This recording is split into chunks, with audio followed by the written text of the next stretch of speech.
Bismillahirrahmanirrahim. Assalamu alaikum. Here is Rahil Ahmed and a very warm welcome to all of you. Students, as you all know that we are discussing about second year chemistry and we have started chapter number 1. The topic that we are going to discuss is atomic radius. याद रखिए कि ये जितने भी topics होंगे ये with respect to period 3 होंगे, लेकिन चूंकि हम इन्हें first time second year chemistry से रिलेटेड डिस्कस कर रहे हैं तो हम इनका एक जनरल आइडिया भी लेंगे, फिर हम इनको रिलेट भी करेंगे पीरियड 3 के साथ भी। तो फर्स्ट ऑफ ऑल हम इनका एक जनरल आइडिया लेंगे कि एटॉमिक रेडियस क्या है, इसी के साथ जितनी भी पीरियोडिसिटी ऑफ प्रॉपर्टीज़ हम डिस्कस करेंगे उनको डिटेल में डिस्कस करेंगे कि आपको जनरल कॉन्सेप्ट भी क्लियर हो जाए, फिर उसको पीरियड के साथ भी हम रिलेट करेंगे। ठीक है, तो एटॉमिक रेडियस याद रखिए, एटम के साइज़ को हम in term of atomic radius express करते हैं। किसी भी एटम के साइज़ को in term of atomic radius express किया जाता है। अब यहाँ पर एक और बात कि जो ज़्यादातर अजम्पशंस हैं उनके मुताबिक एटम को हम स्फेरिकल लेते हैं कि एटम के सेंटर में न्यूक्लियस और उसके अराउंड जो इलेक्ट्रॉनिक डेंसिटी है, इलेक्ट्रॉनिक क्लाउड है, वो स्फेरिकल है ओवरऑल। ठीक है, इंडिविजुअली जब हम आर्बिटल्स की बात करेंगे, आप डिटेल में बढ़ते हो कि क्वांटम नंबर्स, वो सारी डिटेल जब आप डिस्कस करते हैं तो आप कहते हैं कि हर आर्बिटल की अपनी एक शेप है, दैट नॉट बी स्फेरिकल। लेकिन ओवरऑल अगर सारे आर्बिटल की बात की जाए, एक्युमुलेटिव हम अगर बात करेंगे तो electronic density around nucleus is almost spherical. तो that's why we take atom has a spherical ball, जिसके सेंटर में न्यूक्लियस है और उसके अराउंड सर्कुलर उसमें इलेक्ट्रॉन्स मौजूद हैं, यानी कि उसके इलेक्ट्रॉनिक क्लाउड या इलेक्ट्रॉनिक डेंसिटी स्फेरिकल है। हम यहाँ पर बोहर मॉडल की अजम्पशन लेकर उसके मुताबिक एटॉमिक रेडियस की बात करते हैं। ठीक है, लेकिन इस बात को मैं क्लियर करता चलूँ कि जो बोहर का कॉन्सेप्ट था वो एग्जैक्टली एटम का सिचुएशन नहीं है कि आप ये कहो कि सेंटर में न्यूक्लियस और उसके अराउंड स्फेरिकल पाथ में, फिक्स्ड सर्कुलर पाथ में इलेक्ट्रॉन रिवॉल्व करता है। एक्चुअली ये 100% ठीक नहीं है, लेकिन ओवरऑल जब हम इलेक्ट्रॉनिक क्लाउड, बार बार मैं वर्ड यूज़ कर रहा हूँ इलेक्ट्रॉनिक क्लाउड या इलेक्ट्रॉनिक डेंसिटी, ठीक है, अब ये प्रोबेबिलिटी फंक्शन है कि इलेक्ट्रॉन न्यूक्लियस के अराउंड किस जगह पर मौजूद होगा, that is dealt in quantum chemistry, वहाँ पे हम इसकी बात करते हैं। लेकिन यहाँ पे ये आइडिया देना चाह रहा हूँ कि इलेक्ट्रॉनिक क्लाउड या इलेक्ट्रॉन ओवरऑल जब हम एक एटम के अराउंड देखते हैं तो these are like a spherical ball या एक लाइक अ स्फीयर। तो जब आप स्फीयर की बात करते हैं तो स्फीयर में जब भी रेडियस की बात आएगी तो रेडियस का मतलब होता है किसी भी स्फीयर के सेंटर से लेकर उसके आउटर कॉर्नर तक। एक सर्कल की बात करें तो सर्कल के सेंटर से लेकर किसी एक पॉइंट तक जो डिस्टेंस बनेगा उसको कहते हैं radius. Same the sense with atom कि एटम में हम कहते हैं सेंट्रल पॉइंट है न्यूक्लियस और आउटर पॉइंट वो होता है या सबसे आखिरी पॉइंट वो होता है जहाँ पर आउटर मोस्ट इलेक्ट्रॉन मौजूद होगा। तो एटम में भी यही कि हम सेंटर से लेकर वो जगह जहाँ पर आखिरी इलेक्ट्रॉन रिवॉल्व करता है, ये जो टोटल डिस्टेंस है that is called atomic radius.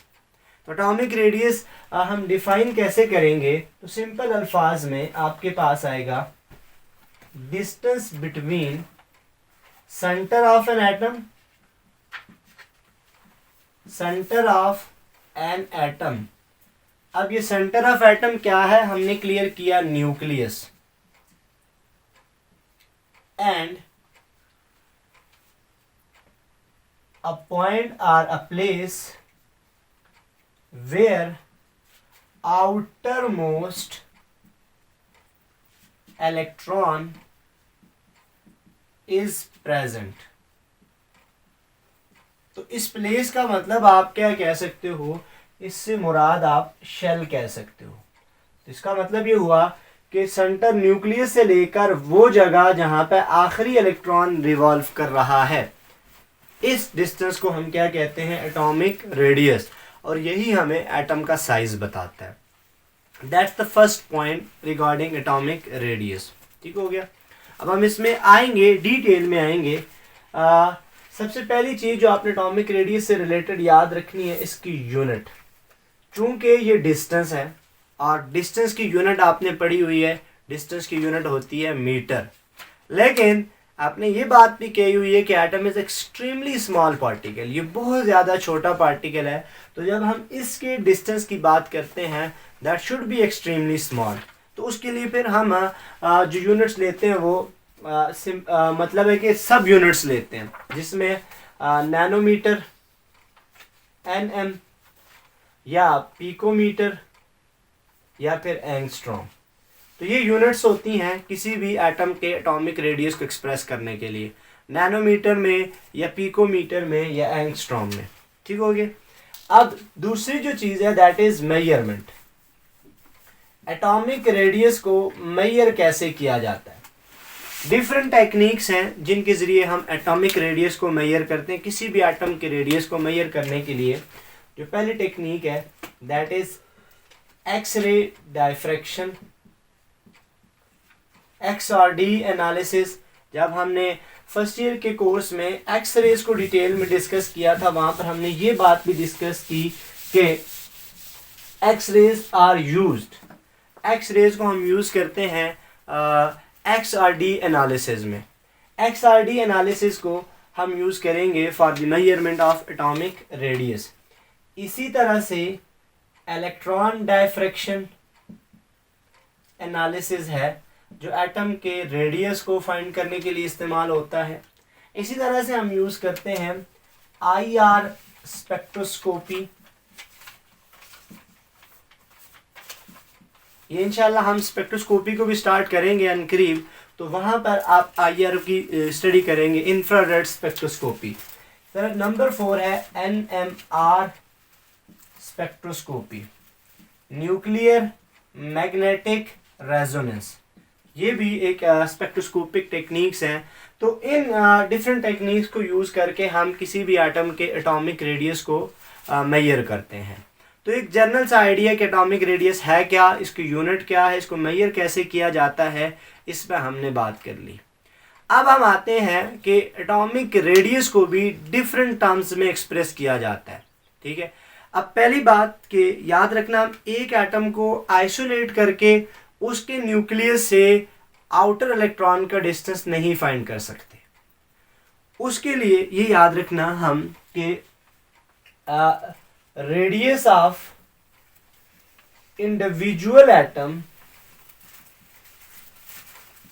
Is difficult to find या कैलकुलेट या मेजर। एक इंडिविजुअल एटम का रेडियस, आप एक एटम लें उसका रेडियस मेजर करें, that is difficult, very much difficult. तो फिर वजह क्या, क्यों डिफिकल्ट होता? उसकी एक बात कि हम एटम को आइसोलेट नहीं कर सकते। एटम कैन नॉट आइसोलेटेड, एक एटम आइसोलेट नहीं किया जा सकता। ठीक है। दूसरी बात, atom has no sharp boundary, कि किसी भी एटम की कोई शार्प बाउंड्री नहीं होती। जैसे आपने कहा था कि किसी भी एटम का आखिर में फिक्स्ड सर्कुलर पाथ नहीं होता कि जहाँ पर इलेक्ट्रॉन मौजूद है। जैसे आपके सामने बोर्ड जिस पर मैं लिख रहा हूँ, अब ये इसका एंड पॉइंट है, इसकी बाउंड्री है, that is a fixed boundary, sharp boundary, किसके बाद बोर्ड का कोई हिस्सा नहीं है। ठीक है। ऐसा केस एटम का नहीं है कि उसकी कोई शार्प बाउंड्री नहीं है। Electron is just a wave that is moving around nucleus. अब वेव की मूवमेंट आप बेहतर जानते हैं कि वो फिक्स नहीं होती। तो ये दो वजूहात हैं जिनकी वजह से एक एटम को लेकर उसका रेडियस मेजर करना डिफिकल्ट होता है। तो जब एक एटम का रेडियस हम इंडिविजुअली लेकर नहीं मेजर कर सकते, तो फिर हम क्या करते हैं, एटॉमिक रेडियस को डिफरेंट वेज में एक्सप्रेस करते हैं। जिसमें आपके पास क्या है, कोवलेंट रेडियस, ठीक है, इसी तरह से वैन डर वाल radius, number 3 metallic radius, number 4 ionic radius. तो ये 4 डिफरेंट वेज हैं किसी भी एटम के रेडियस को एक्सप्रेस करने के। तो पहला जो हम देखेंगे that is covalent radius. Covalent radius, देखें कोवलेंट रेडियस हम अंडरस्टैंड करेंगे उन दो एटमों के न्यूक्लियाई का डिस्टेंस जिनके बीच कोवैलेंट बॉन्ड हो। मिसाल के तौर पर देखो, हम कहते हैं कि हाइड्रोजन और हाइड्रोजन के बीच कोवैलेंट बॉन्ड है। अगर ये दो सिमिलर एटम एक दूसरे के साथ कोवैलेंट बॉन्ड बना रहे हैं तो इनकी सिचुएशन क्या होनी है, अगर हम उसको देखें तो एग्जैक्टली अगर मैं इसको बनाऊं तो ये होगा ये। अब इनके बीच कोवैलेंट बॉन्ड है। अब कोवैलेंट बॉन्ड में इलेक्ट्रॉन जो है वो सिमेट्रिकली डिस्ट्रीब्यूटेड है। इन दिस केस ये नॉन पोलर कोवैलेंट बॉन्ड है। अब दो सिमिलर एटम है, ठीक है। अब हम क्या करते हैं, एक एटम के न्यूक्लियस से लेकर दूसरे एटम के न्यूक्लियस तक टोटल डिस्टेंस फाइंड कर लेते हैं। That total distance will be diameter. अब डायामीटर आपको एक न्यूक्लियस से लेकर दूसरे न्यूक्लियस तक टोटल डिस्टेंस फाइंड करना थोड़ा आसान होता है एक एटम के रेडियस की बनिस्बत। वो टोटल डिस्टेंस उन्हीं टेक्निक से फाइंड किया जाता है और उसका हम ले लेते हैं half. That half will be called atomic radius. जैसे कि ये दो हाइड्रोजन कोवलेंटली बॉन्डेड हैं, तो एक हाइड्रोजन के न्यूक्लियस से लेकर दूसरे हाइड्रोजन के न्यूक्लियस तक टोटल डिस्टेंस फाइंड करेंगे। उस टोटल डिस्टेंस का हम हाफ लेंगे और वो हाफ एक एटम का रेडियस आ जाएगा। तो in this way we express atomic radius in the form of covalent radius, कि हम दो कोवलेंटली बॉन्डेड एटम ले लेते हैं और उनके ए न्यूक्लियाई के डिस्टेंस का हाफ लेकर हम कहते हैं एक एटम का ये रेडियस है। क्लियर। अब दूसरी जो वे है या दूसरा जो वे है जिसके जरिए हम एटॉमिक रेडियस को एक्सप्रेस करते हैं, दैट इज यहाँ पे मैं डिस्कस करूंगा पहले मेटालिक रेडियस।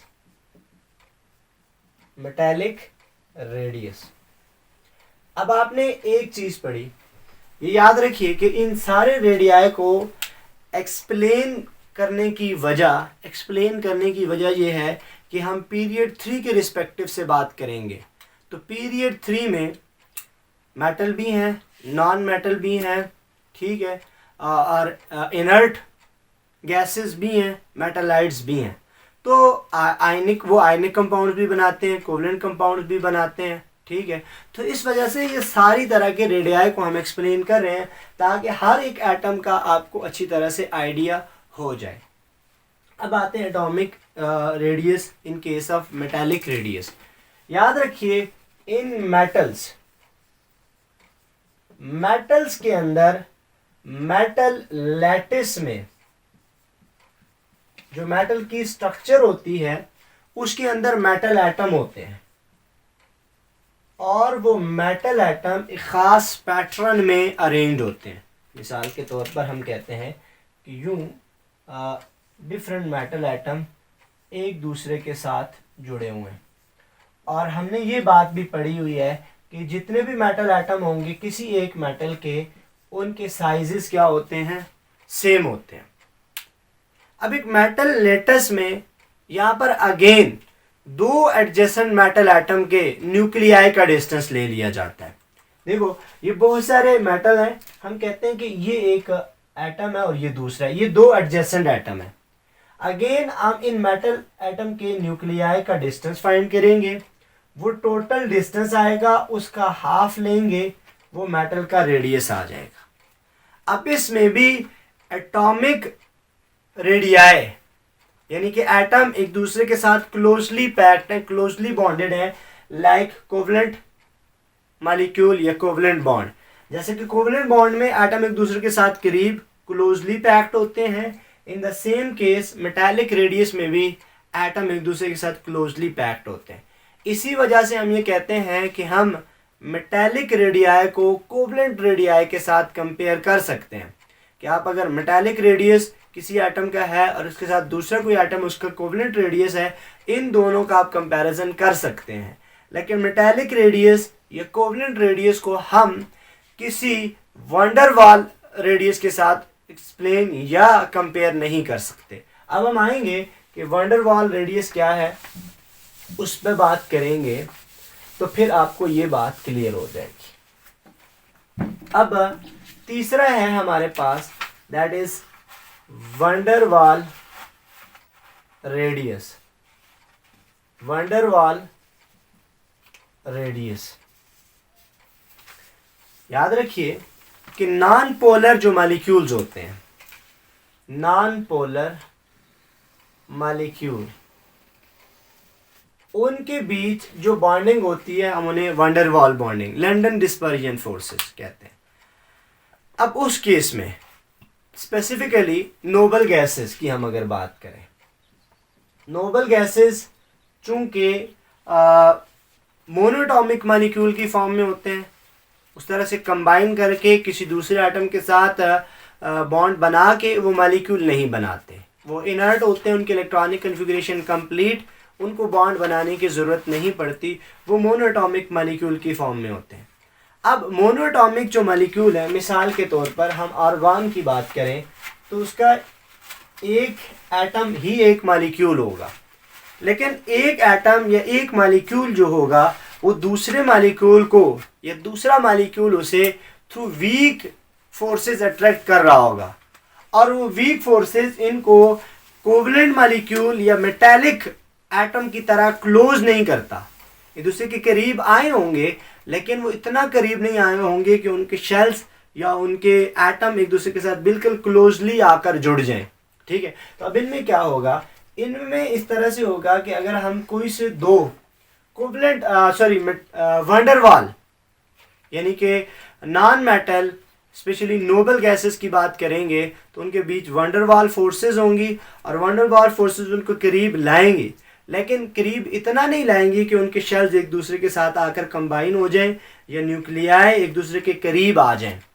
वो करीब आएंगे लेकिन उनके बीच थोड़ी बहुत स्पेस या जगह खाली रहेगी। अब अगर हम इनके न्यूक्लियाई का डिस्टेंस फाइंड करें और उसका हाफ लें तो that not exactly equal to radius. देख लें कि अगर हम इन दो मॉलिक्यूल का न्यूक्लियाई का डिस्टेंस फाइंड करें और उसका हाफ ले लेंगे, वो एग्जैक्टली एक एटम के रेडियस के बराबर नहीं आएगा। क्यों? उसके बीच ये खाली जगह भी आ जाएगी। तो ये बात आपने याद रखनी है in case of van der Waals radius कि मॉलिक्यूल एक दूसरे के साथ क्लोज्ड नहीं होते, एटम एक दूसरे के साथ क्लोज नहीं होते। जब हम उनके न्यूक्लियाई का डिस्टेंस लेते हैं तो वो हमें एग्जैक्टली एटॉमिक रेडियस नहीं देता। ठीक है, इस आइडिया को भी आपने अपने जहन में रखना है। अब हम आते हैं नंबर 4 और लास्ट जो एक्सप्रेशन थी, that is ionic radius. Ionic radius, atomic radius को आयनिक फॉर्म में, जब वो आयन की फॉर्म हो, कैटाइन और एनाइन की फॉर्म में हो, तो हम उसको आयनिक रेडियस में एक्सप्रेस करते हैं। अब एटॉमिक रेडियस आयनिक रेडियस में कैसे एक्सप्रेस होगा, वो सेम है कि जब कोई एटम इलेक्ट्रॉन लूज करे वो बना देगा कैटाइन, और जब कोई एटम इलेक्ट्रॉन गेन करे वो बना देगा एनाइन। अब इस कैटाइन और एनाइन न्यूक्लियस से लेकर आउटर इलेक्ट्रॉन जो मौजूद है उन तक जो डिस्टेंस होगा हम उसे क्या कहते हैं, आयनिक रेडियस। अब यहाँ पर ये बात आपने जहन में रखनी है कि आयनिक कंपाउंड में जो रेडियस फाइंड किया जाता है वो उसी तरह से, ठीक है, XRD एनालिसिस से इंटर आयनिक स्पेस फाइंड करके इंटर आयनिक स्पेस से हमें इंडिविजुअल आयन का रेडियस पता चल जाता है। इसमें हम इतनी डिटेल में नहीं जाएंगे, यहाँ पर आपको सिर्फ आइडिया होना चाहिए कि एक एनाइन का रेडियस या एक कैटाइन का रेडियस। याद रख लेना, ओरिजिनल एटम के मुकाबले में कैटाइन का रेडियस स्मॉलर होगा और एनाइन का रेडियस लार्जर होगा। बस इतनी सी बात आपके माइंड में होनी चाहिए। तो आई होप ये सारी चीज़ें एटॉमिक रेडियस के जनरल आइडिया के मुतालिक आपको क्लियर हो गई होंगी। अब हम यहाँ पर बात करेंगे trends of atomic radius. Trends of atomic radius. अब चूंकि हम पीरियड 3 की बात करेंगे तो हमने इनको फर्स्ट देखना है पीरियड में। याद रखिए जनरल आइडिया ये है कि जब भी हम किसी भी पीरियड में लेफ्ट टू राइट जाएंगे, लेफ्ट टू राइट, आप अपने जहन में रख लें atomic radius decreases. Left to right जाने से एटम का रेडियस कम होता है। अब ये कम क्यों होता है हम उस पर अभी बात करते हैं, ठीक है।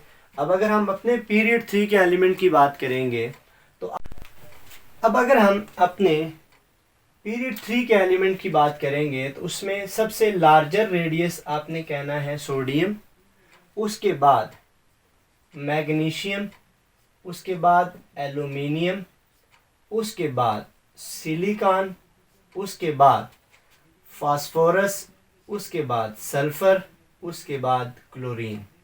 यहाँ तक ये बात नॉर्मल ट्रेंड के साथ चलती है, क्योंकि इन सारे एटम में आप देखेंगे या तो मेटालिक रेडियस होगा या कोवलेंट रेडियस होगा।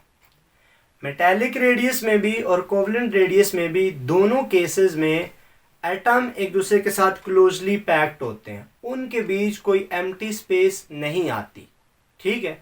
अब हम आगे डिस्कशन करते हैं कि जो आर्गॉन है उनका एटॉमिक रेडियस इसके बाद कम होने की बजाय ज़्यादा हो जाता है। दो चीज़ें आपने इससे रिलेटेड अपने जहन में रखनी है। उस पर डिस्कशन करने से पहले हम इस बात को क्लियर करते हैं कि लेफ़्ट टू राइट जाने से एटॉमिक रेडियस क्यों कम होता है। इसकी पहली बात कि लेफ़्ट टू राइट जाने से पहली चीज़ that is nuclear charge increases. Nucleus का जो चार्ज है वो बढ़ता है। दूसरी जो चीज़ है that is number of shells remain same।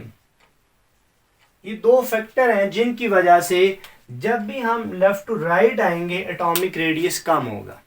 Sodium की अगर हम बात करें इसका एटॉमिक नंबर है 11, इसका 12, 13, 14, 15, 16, 17 और 18। अब जैसे जैसे आप आगे आते जा रहे हो न्यूक्लियर चार्ज बढ़ता जा रहा है, ठीक है। यहाँ पे मैं जर्नली न्यूक्लियर चार्ज की बात कर रहा हूँ, आपने कंफ्यूज नहीं होना। कुछ स्टूडेंट्स जो ईटा की तैयारी कर रहे होते हैं वो इफेक्टिव न्यूक्लियर चार्ज की बात में कंफ्यूज हो जाएंगे कि सर ने वो बात नहीं की, ठीक है। यहाँ आपने सिर्फ इसको न्यूक्लियर चार्ज के रिस्पेक्टिव याद रखना है। जब हम ईटा की उसमें डिस्कशन करेंगे या किसी नेक्स्ट लेक्चर के अंदर मैं इफेक्टिव न्यूक्लियर चार्ज की भी बात करूँगा, ठीक है। असल में इफेक्टिव न्यूक्लियर चार्ज जो न्यूक्लियर चार्ज या जो न्यूक्लियस की फोर्स आखिरी इलेक्ट्रॉन तक पहुंच रही होती है वो काम कर रही है, लेकिन एक्चुअली होता तो वो न्यूक्लियर चार्ज ही है, ठीक है। उस पर हम अलग से डिस्कशन करेंगे, लेकिन यहाँ पर आपने ये ध्यान में रखना कि when we go left to right nuclear charge increases. Nuclear charge के बढ़ने का मतलब ये है कि न्यूक्लियस का आउटर इलेक्ट्रॉनों के ऊपर इन्फ्लुएंस बढ़ेगा। इन्फ्लुएंस मीन असर उनका बढ़ेगा और वो खींच के उनको करीब लाता जाएगा। अब शेल वही रहेगा। अब चूंकि इसका तीसरा शेल है यहाँ से लेकर यहाँ तक या यहाँ तक शेल थर्ड ही रहना है। शेल अगर एक ही है, न्यूक्लियर चार्ज बढ़ता जा रहा है तो फोर्स ऑफ अट्रैक्शन बढ़ती जाएगी। फोर्स ऑफ अट्रैक्शन बढ़ती जाए तो शेल्स आहिस्ता आहिस्ता करीब आते जाएंगे। शेल्स के करीब आने से एटॉमिक साइज कम होता जाएगा, ठीक है। ये बातें number of shell remain same, nuclear charge बढ़ता जाएगा, ये जनरल सी बात होगी, ठीक हो गया। अब यहाँ तक तो हमने कहा सोडियम से आप आएंगे क्लोरीन तक एटॉमिक रेडियस कम होता जाएगा, लेकिन आर्गॉन के केस में एटॉमिक रेडियस बाकियों से बढ़ेगा।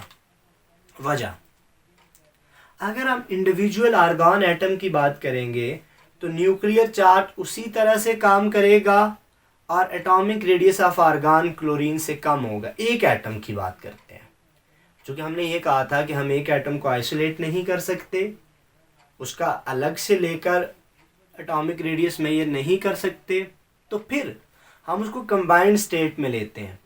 जब हम इसको कंबाइंड स्टेट में लेते हैं तो ये थ्रू वंडरवाल फोर्सेस जुड़ा होता है। जब हम वंडरवाल रेडियाई की बात करते हैं, मैंने आपके सामने पहले भी लिखा था कि उनके बीच में जब हम न्यूक्लियाई का डिस्टेंस फाइंड करेंगे तो जो हमारे पास ये डिस्टेंस आएगा ये एग्जैक्टली एटॉमिक रेडियस के इक्वल नहीं आएगा। क्यों?